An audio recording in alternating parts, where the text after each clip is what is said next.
Yesterday, Charo explained the first pair of niyana and avarana, causes of and obstacles to liberation. Today, in accordance with the sequence, he will go on to the second pair of niyana and avarana, causes of and obstacles to liberation. The second pair of niyana and avarana are non-ill will, abhyabhada, and the opposite of that, ill will, vyabhada.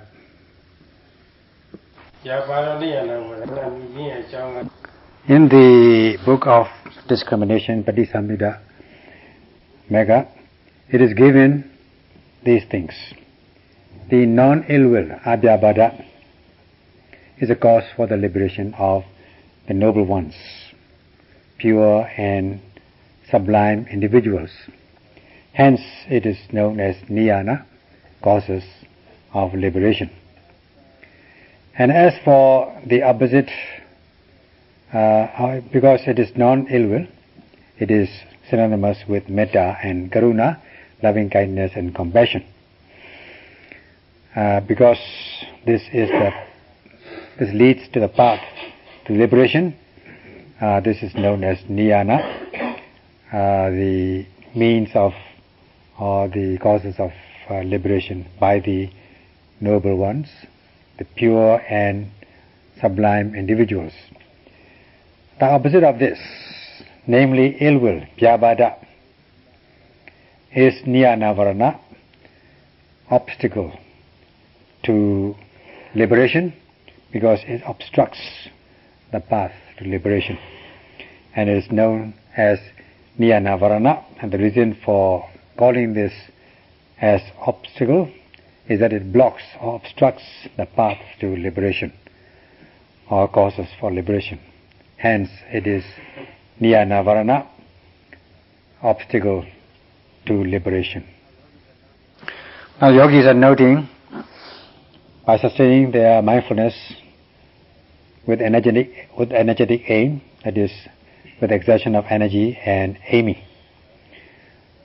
at every mindfulness, at every object arising in the body, beginning with the main object of rising and falling.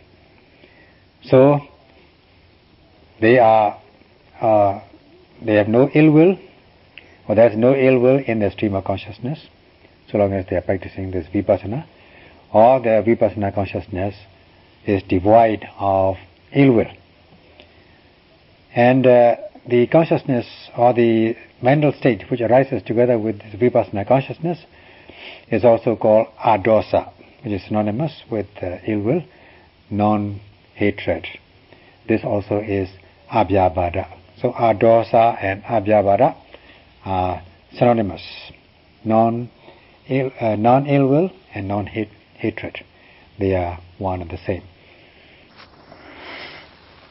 Whoever from the mundane or worldly sense, not looking for one's own self-interest, but looking for the welfare of others, or giving emphasis on the welfare of others, will be satisfied with himself or herself, and he or she will be devoid of ill will or anger. This is abhyabhada, non-ill will. Even one is faced with hate-inducing objects, one will not be overcome by hatred. There will be no anger, aversion, and dosa, anger, will not arise. Always one will be thinking about the welfare of others. And looking at the welfare of others, looking for the welfare of others, one does not wish to harm others because of oneself. One can bear with others. One is not hesitant to forgive. And one will be free from these cruel, violent actions which arises as a result of the lack of patience. So one will be free from dosa or vyabhada. This is abhyabhada, non-ill will.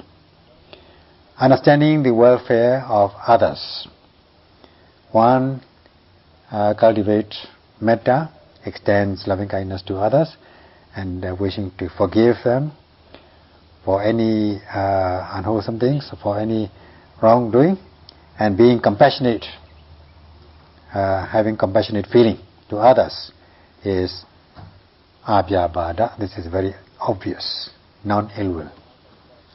Looking for one's own self-interest, self-centeredness, then one cannot be able to possess such kind of mentality. Therefore, one will react at once for anything, and one will not be able to forgive others. In this way, one is not hesitant to commit acts of cruelty, and such situation is a very difficult one. If on top of one's inherent quality of good mentality, kindness and so on, one can practice, or one can add, one can supplement this vipassana consciousness, the non-ill will, abhyabhada, will become stronger and more powerful.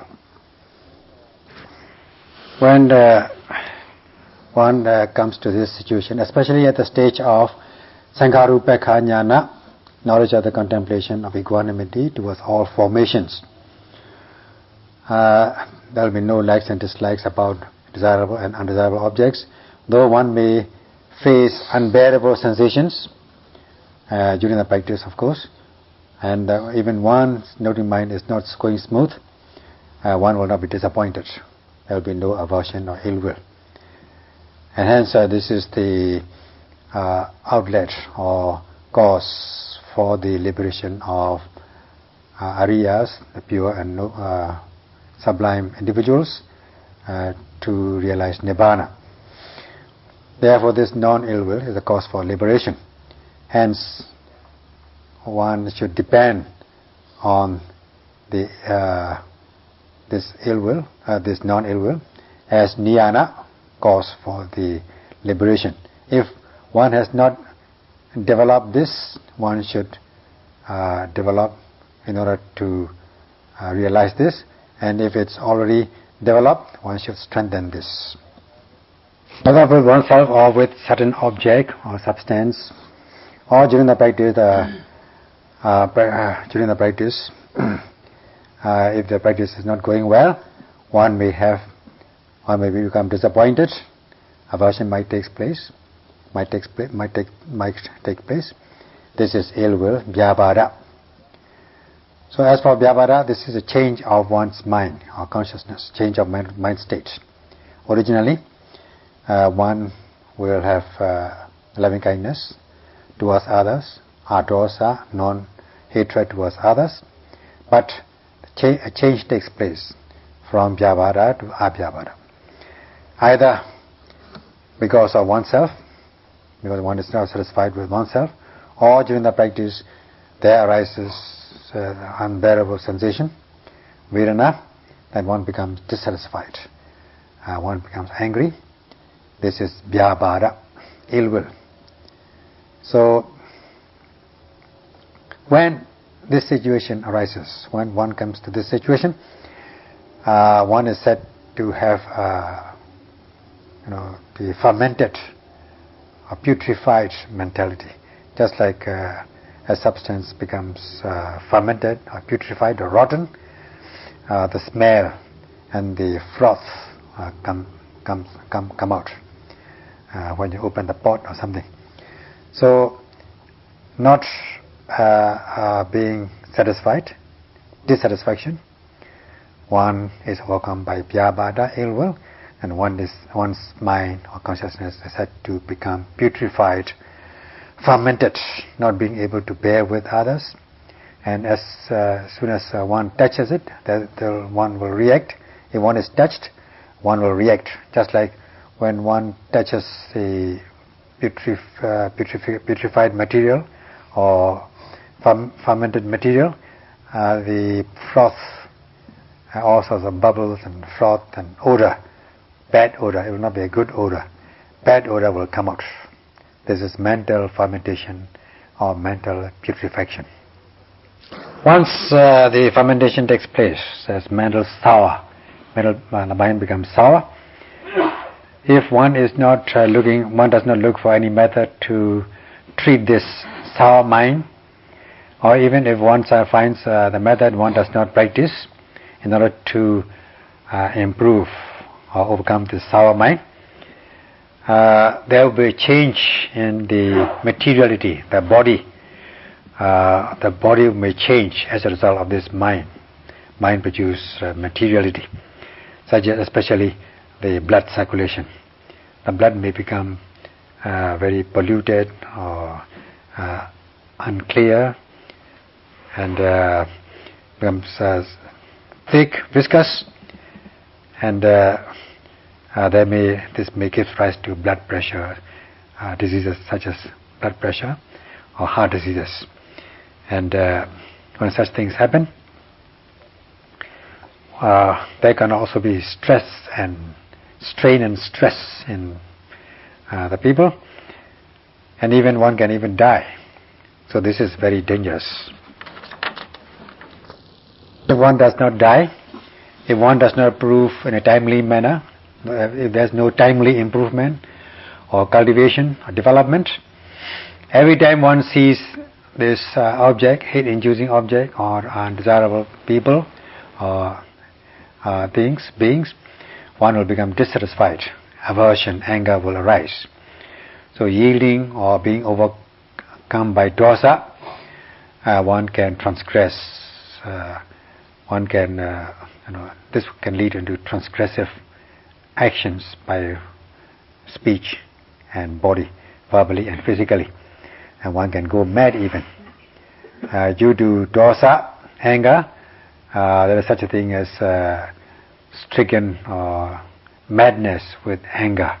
Godong mataka, that is the expression. Madness with anger, or frenzied with ill will.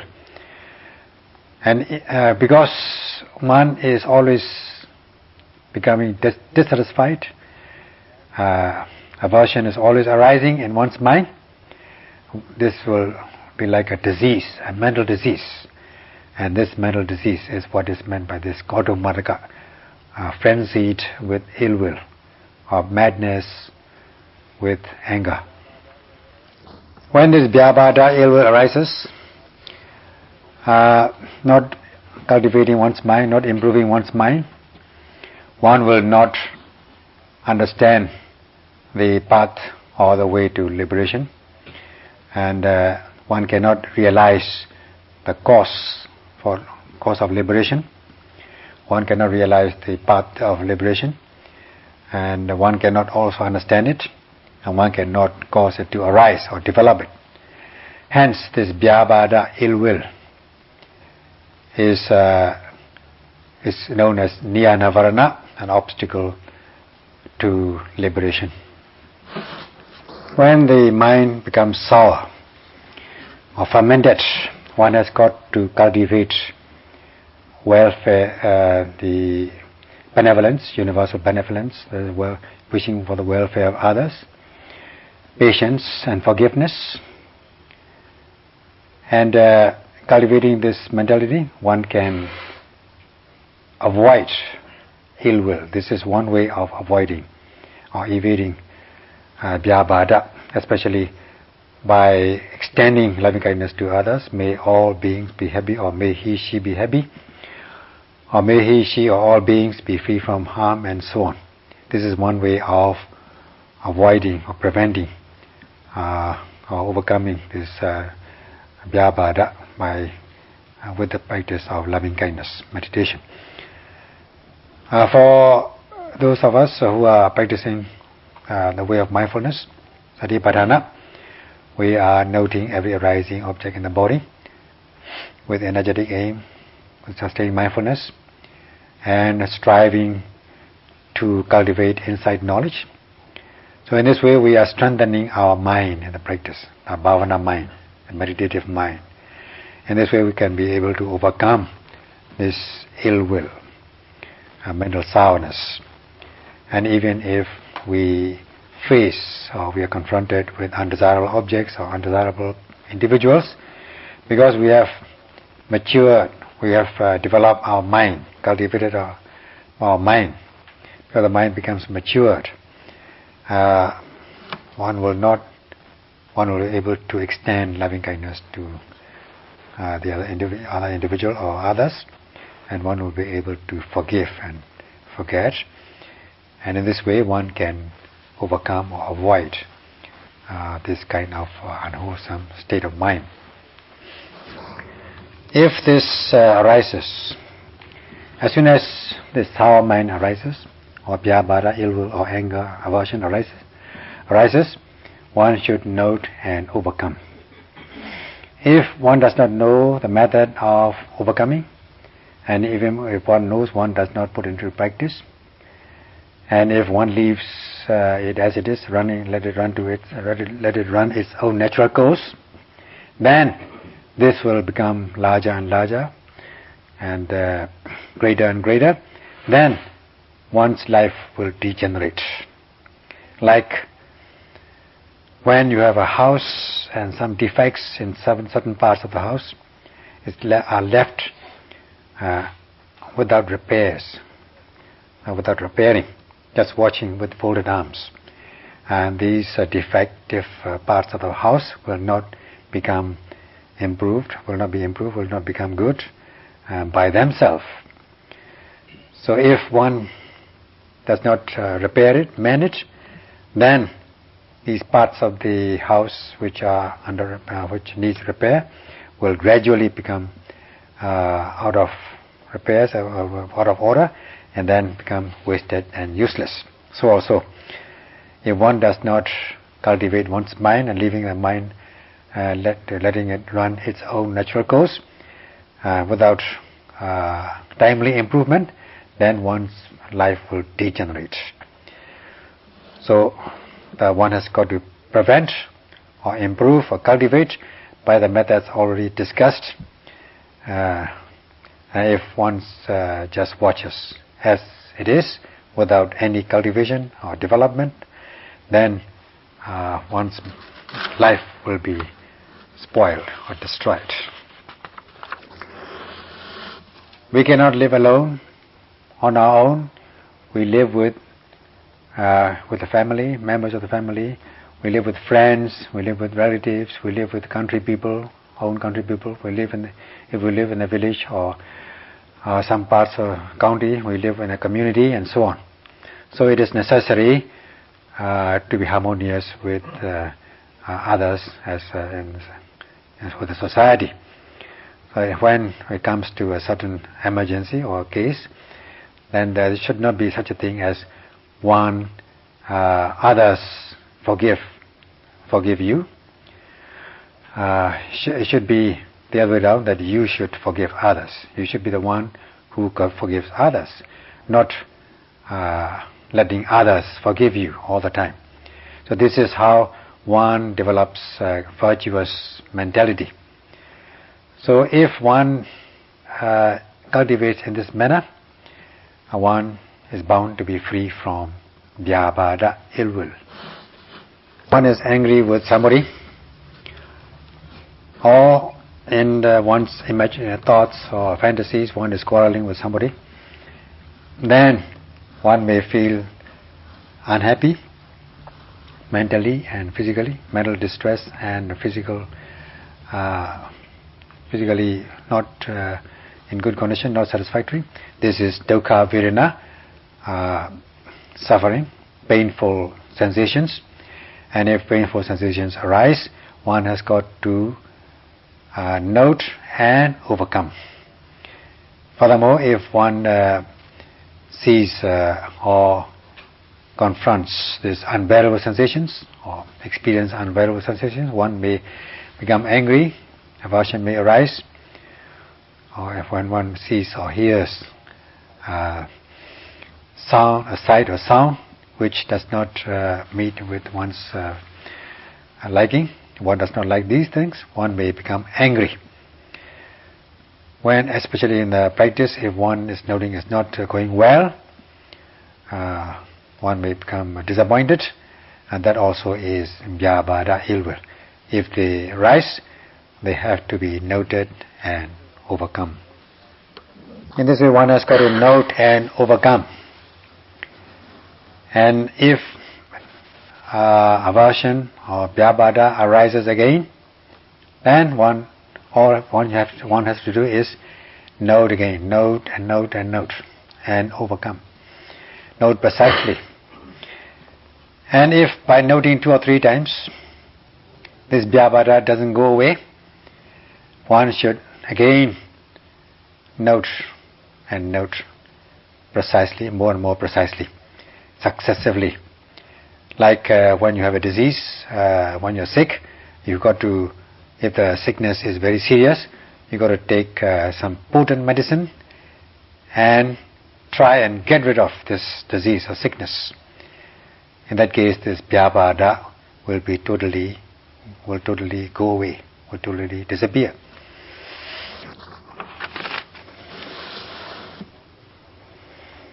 If one is overwhelmed by this kind of unwholesome mental state, namely Vyavada, one has got to overcome it by the means already discussed.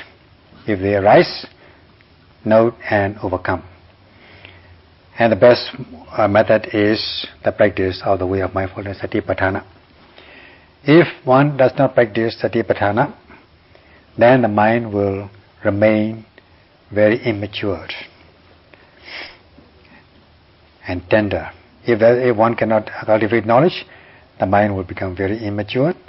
And if one does not cultivate or develop this immature mind or tender mind with the practice of the way of mindfulness, Satipatthana, effectively to satisfactory stage, then this mind will remain tender and immature as ever.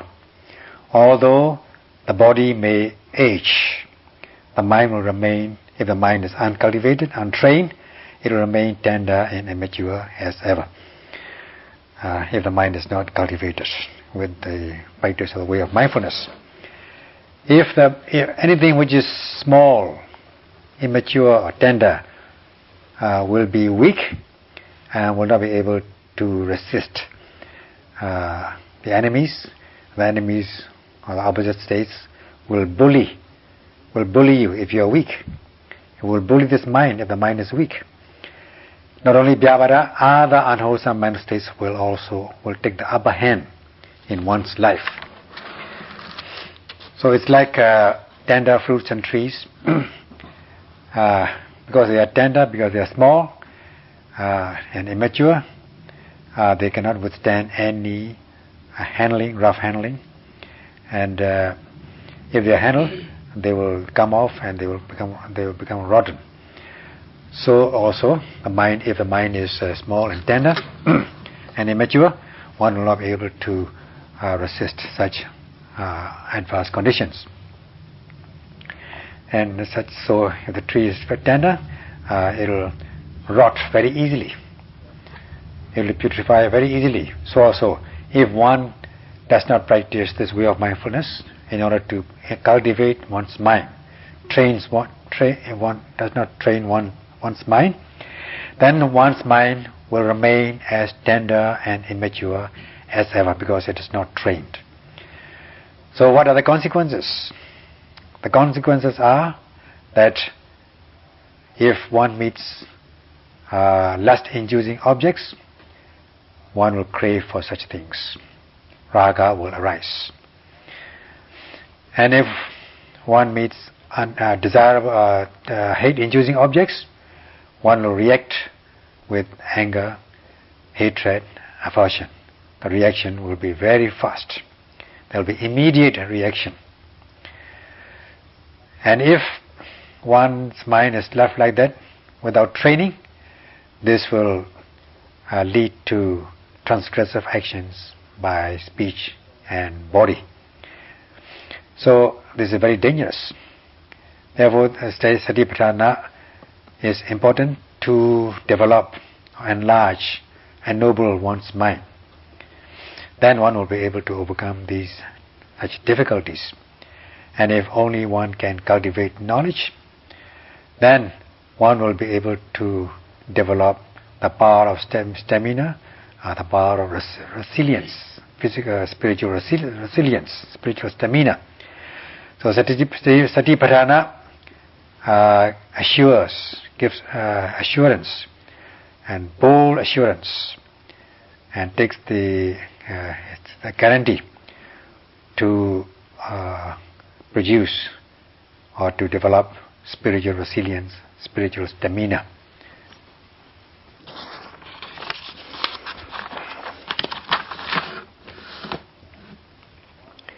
With the Satipatthana, one's mind can be energized by way of mindfulness, so that the tender mind will become developed, enlarged. So to put it down to practice in the way of mindfulness, Satipatthana, one notes every arising object, beginning with the main object of rising and falling. In order to note that, one aims one's noting mind towards the object in order to strike with pinpoint precision. Because of the power of aim, there will be no deviation. The mind will not be deviated from the object of observation. There will be no deviation towards the thoughts of sensual pleasures, kama vidaka. There will be no thoughts of ill will, even about undesirable objects. So all these, one will be devoid, one's mind will be free from all these unwholesome states of mind. So one's mind is said to be properly controlled and restrained, and this is energizing one's mind. And also there's another energy, another mental power, namely this energy, virya, the driving power to drive this noting mind towards the object of observation, to push this noting mind, to marshal this noting mind towards the object of observation, as already explained, with the application, with the exertion of 3 stages of energy, namely initial launching energy, stepped up or boosted energy in order to overcome sluggishness and unbearable sensations, and finally the energy of persistence, progressively until one realizes one's goal. So the virya is the driving power in order to drive the noting mind towards the object of observation. The noting mind reaches the object properly. So in this way, this vidaka, which is the aiming, the right aiming, aims the mind towards the object of observation, and virya, energy, drives or directs the mind to reach or to strike the object of observation, to be precisely. So this will give rise to precise mindfulness. Then there will be pinpoint precision, pinpointedness on the object. The mind will fall calm and collected on the object, that is energizing one's mind. If one has got to practice it consistently and constantly, every second, every moment of one's practice, applying this aiming and energy every second. So in 1 minute, if you are able to do in 1 minute, to maintain this in 1 minute, at the rate of 1 second per noting, there will be 60 times application of this aiming and energy to strike with pinpoint precision. And you can imagine in 5 minutes and 1 hour, how many times that you are able to strike with pinpoint precision. At the same time, energizing your mind, so that the mind becomes enlarged from the small size. Then one is said to be able to get the upper hand of all difficulties or opposite states. If one is able to cultivate knowledge as much as one cultivates knowledge, one is bound to develop one's mind so that the mind becomes matured, and the result is that one will be able to forbear, the power of forbearance and the power of resilience towards all unbearable sensations such as heat, cold and so on. One will be able to bear these adverse conditions. And if one is confronted with unbearable sensations in the practice, one will not react by way of anger or aversion. One will be able to bear these unbearable sensations, and one will not react. And even if one reacts, one will be able to control in a timely manner, so that this will calm down and one will realize peace of mind. So if one cultivates knowledge, the mind will become matured and will be able to establish this power of spiritual resistance. That is, if one meets desirable or hate-inducing objects, there will be no hatred or ill will or vyabhada. And even if there will be no likes and dislikes, there will be no dejection and elation. One will be balanced, equipoised. So this is the power of resistance, power of resilience towards all adverse conditions. As has been explained, one develop these mental powers. If the mental powers are not developed, then one will not be one will not have the capacity to overcome the opposite states. As much as one develops the mental powers, one will be able to overcome the opposite states, unbearable situations and so on. For example, if the power of aiming is strong, as much as the power of aiming is strong, the mind will not deviate to other undesirable objects, thinking about sensual pleasures and so on. There will be no slipping off to other undesirable objects. And with the exertion of energy, as much as one's virya is strong, the mind will be directed or marshaled towards the object of observation. And in this way, this virya will not give a chance for the hindrances to arise in one's stream of consciousness. Therefore, these mental powers open the way for the development of the mind. That means open the way in order to overcome unwholesome states and to develop wholesome states. With the mindfulness, sati, it blocks the entry of kilesas into one's stream of consciousness. Kilesas are not allowed to enter one's stream of consciousness. It is said to have blocked or to have obstructed, to have closed. So that this is the power of development. And with samadhi, concentration, it causes the mind not to scatter and only causes to consolidate, to fall collected on the object of observation. The mind becomes assembled or collected without any scattering, without any distraction. So one has got to make them develop, sati and samadhi, at every second of one's practice. So if they are developing, that means sati and samadhi are growing second by second, moment by moment, minute by minute, hour by hour, day after day, then one is bound to cultivate one's wholesome states of mind. Such is bhavana.